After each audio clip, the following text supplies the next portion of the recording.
A state of emergency has been declared on the holiday island of Bali after volcanologists warned that an eruption at Mount Agung volcano is imminent. When did the volcano last erupt? Mount Agung last erupted in 1963 with devastating consequences for people living nearby. It began on February 18, when locals heard loud bangs and saw smoke billowing from the volcano. 6 days later, lava started flowing from the crater and managed to travel up to 4.5 miles 7 kilometers over the following weeks. The eruptions continued throughout the year, causing pyroclastic flows, which were responsible for killing more than 1,100 people and injuring hundreds more. Is the island prepared this time? It seems to be. An exclusion zone of up to 7.5 miles 12 kilometers has been established around the crater, and 75,000 residents living near the volcano have been evacuated.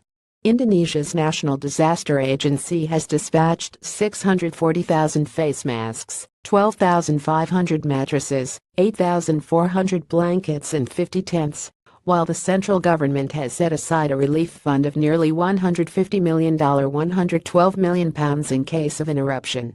What will happen if it erupts? If it's anything like the 1963 eruption, there is likely to be widespread destruction to nearby property. However, given the aforementioned preparations, the human cost is likely to be much lower.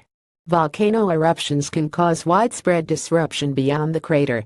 When Iceland's geological volcano erupted in 2010, more than 100,000 flights were grounded in Europe due to fears that the ash could get into plane engines. It was the largest air traffic shutdown since the Second World War. It's too early to tell if a similar situation could play out in Asia, but if it does, it could have a major impact on international flights. Airlines are monitoring the situation, but are still flying as usual.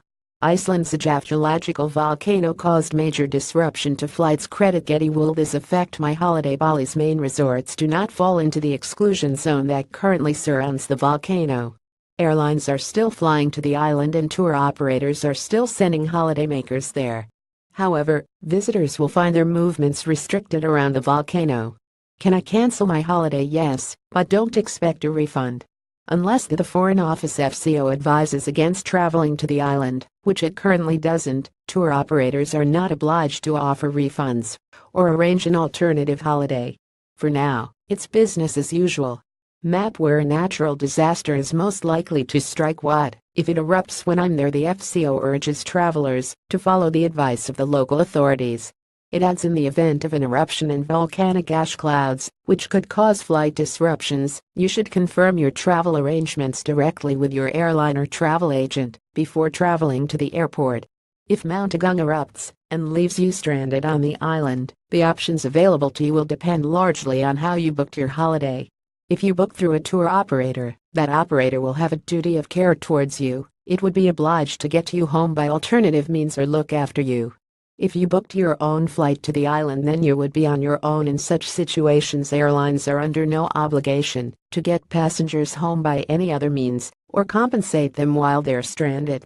Mount Agung hasn't erupted yet, but that might change. Credit Epimade Nagi. What should I do before traveling to Bali? Check your insurance policy. Some insurance companies don't insure for acts of God, which often include volcanic eruptions. And those that do may not pay out for natural disasters that were known events, such as the predicted eruption of Mount Agung.